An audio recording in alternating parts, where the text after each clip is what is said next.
Je la trouve très belle, la tour d'Assas. Quand on l'a quittée, on quittait la tour et quand on revenait à la tour. C'est la base, c'est la source. À l'entrée du quartier Mosson, la tour d'Assas est la plus haute de Montpellier. 76 mètres de haut, 22 étages et plus de 150 appartements. Bien plus qu'un immeuble, c'est un totem du quartier, un symbole de solidarité et de partage entre près de 800 voisins. Dans cet épisode, les anciens habitants décrivent cette véritable tour de Babel.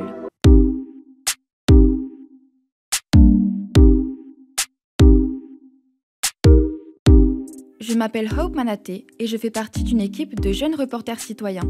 Nous réalisons des reportages à la Paillade, quartier populaire situé au nord de Montpellier. Nous sommes tous sensibles à l'histoire de la tour d'Assas. C'est la plus haute de la ville, mais en 2024, elle sera démolie dans le cadre du grand chantier de transformation du quartier de la Mosson. Nous sommes partis à la recherche de celles et ceux qui ont vécu dans la tour. Des familles, des enfants, des amis, des voisins. Ce sont eux qui ont fait la mémoire de ce qu'on appelle le village vertical. Mémoire de la tour d'Assas, un podcast de Kaina TV, accompagné par Gwenaëlle Kadoré. Épisode 2, Grandir à la tour.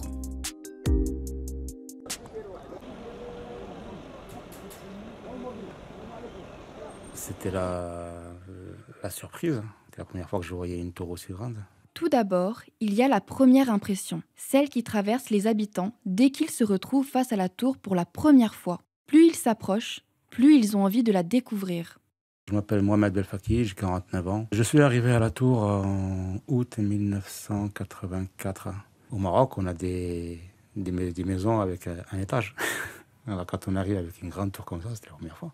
Je suis Zahour El Galta, j'ai 44 ans, je suis psychologue et je suis arrivée en France à l'âge de 3 ans dans un appartement de la tour d'Assas où j'ai vécu pendant 2 ans. Mes parents nous ont beaucoup raconté comment on a été impressionnés en arrivant sur le parvis de la tour d'Assas parce que c'était très grand, le bâtiment était très haut, donc c'était quelque chose de nouveau. Pour nous qui avions l'habitude d'espaces plus bas en fait sur 1 ou 2 étages en comptant la terrasse. Quand je suis arrivé à la tour d'Assas, j'ai vu ça comme si j'étais à Paris. C'est exactement pareil, c'est notre monument à nous. Comme Roger, qui a habité plusieurs années à la tour d'Assas, Raja et Loubna ont tout de suite aimé cet édifice de 22 étages. On la voit dehors, peut-être quand on la connaît pas, on dit c'est un gros bloc avec plein de vitres, de fenêtres. Mais quand on la connaît, elle est vraiment belle. On allait en vacances l'été, quand on revient, la première chose qu'on voit quand on arrive, c'est pas quand on arrive à Montpellier. Quand on arrive, c'est au niveau de la descente, là. On voit la tour de loin, on sait qu'on est arrivé chez nous. Le sourire, il y était tout de suite. Pour rejoindre les appartements, il faut emprunter les fameux ascenseurs. Chaque ascenseur ne desservait pas les mêmes étages. Donc des fois, quand il y avait trop de monde sur un ascenseur, on choisissait de prendre l'autre et puis de monter un étage au-dessus et de redescendre. Déjà, quand tu es à l'entrée de la tour, tu as une grande porte déjà. Que tu rentres à gauche ou à droite, c'est la même. Ensuite, tu es à l'intérieur. Du côté gauche, tu as 2 ascenseurs. Du côté droit, tu n'as qu'un ascenseur.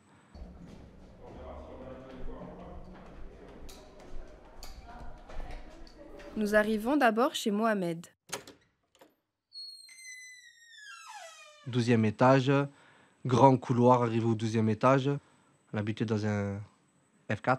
Petit couloir, ensuite à gauche, ça fait salle de bain. À côté de la salle de bain, on a une chambre. Juste à côté de la chambre, une deuxième chambre.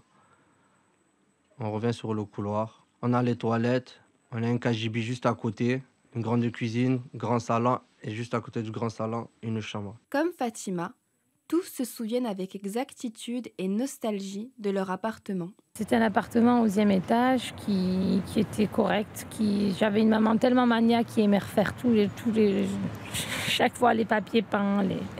Donc c'était un bel appartement et voilà, où on a vécu plein de souvenirs. Et c'est vrai que les appartements d'avant, ils étaient grands. Donc on n'arriverait jamais à retrouver une superficie comme ça, surtout la cuisine. Elle était énorme. On pouvait cuisiner, manger dedans, tout faire dedans, quoi. C'était un petit appartement, alors un petit T2 qui donne sur côté tramway maintenant, qui donne sur la grande sur la grande place devant. À l'époque, on était 3 frères. J'avais 3 frères et Karima aussi qui était là, et une sœur. Donc pour un petit, ça fait 5 enfants pour un T2. C'était pas mal. Les pièces étaient plus petites. Il y avait aussi le confort sanitaire à l'intérieur des appartements, vu que c'est des appartements qui avaient été construits dans les années 60 et qui étaient du grand standing à l'époque. Eh ben, moi, c'était un petit appartement. Je crois que c'était à l'époque, c'était un T3. Il y a 4 faces. Moi, j'avais face côté avenue de l'Europe. Les appartements dans la tour Assas étaient économiques. Abdeslam est arrivé en 2000 à la tour. Il s'est d'abord installé au 17e étage, puis au 6e, peu de temps après. Il y a un chauffage collectif. J'ai 6 chauffages dans l'appartement. Les radiateurs, là, c'était avec... il y a une grande chaudière en bas de la tour, dans la cave, et qui alimente le bâtiment. La tour d'Assas, c'était aussi cette vue imprenable qu'offrait chaque appartement sur le quartier. Je voyais tous les hauts de la Paillade avec la petite montagne. Franchement, la vue, elle est magnifique. Il y a rien à dire. Très impressionnante. Il faut monter sur le toit pour comprendre ce que ça fait 22 étages. Du 11e étage ou du 16e, moi, j'avais la vue vers Fancode, Juvignac. La première fois quand on monte, quand on arrive à l'appartement, qu'on voit cette vue du 21e étage, ça donne la vue sur Palavas, sur le centre-ville de Montpellier. Devant, c'était les vignes à l'époque. Il n'y avait pas le comment on appelle ça, le parc de Milan. Tout ça, c'était que des vignes, une piscine. Oh mon Dieu, c'était c'était le paradis. De ma chambre, j'avais vu sur le marché Puce. Et on voyait aussi un peu le Juvignac, juste à l'an. On avait une vue, on voyait Foncode. Que ce soit salon ou cuisine, on voyait le stade de la Mostan, que ce soit Foncode. Il y avait juste à pencher la tête et on voyait les tritons. On avait une belle vue, hein. Même mes copines qui venaient d'ailleurs, qui ont des petites résidences à la Paillade, quand elles venaient chez moi, elles me disaient « Mais t'as pas peur ?» Mais je dis non, moi j'ai l'habitude et tout, du 11e étage, parce qu'elles avaient peur de s'approcher de la fenêtre, parce que pour elles c'était tellement haut, elles avaient le vertige, mais nous, ayant grandi à la tour, tu peux pas grandir à la tour et avoir le vertige, c'est pas possible. Donc elles disaient « Mais waouh, en fait tu vois toute la Paillade, c'est beau, vraiment c'est une vue splendide. » Mer d'un côté et montagne de l'autre, pour les résidents qui vivaient aux étages les plus élevés, c'était un spectacle permanent. On voit quelque chose qui scintille, on sait que c'est la mer. Comme elle disait une copine à moi, à Paris, vous avez la tour Eiffel, nous à Montpellier, on a la tour d'Assas. C'est ça, c'est donné à personne. Elle me l'a dit, j'étais au collège et je m'en rappelle au jour d'aujourd'hui. Franchement, c'est une fierté.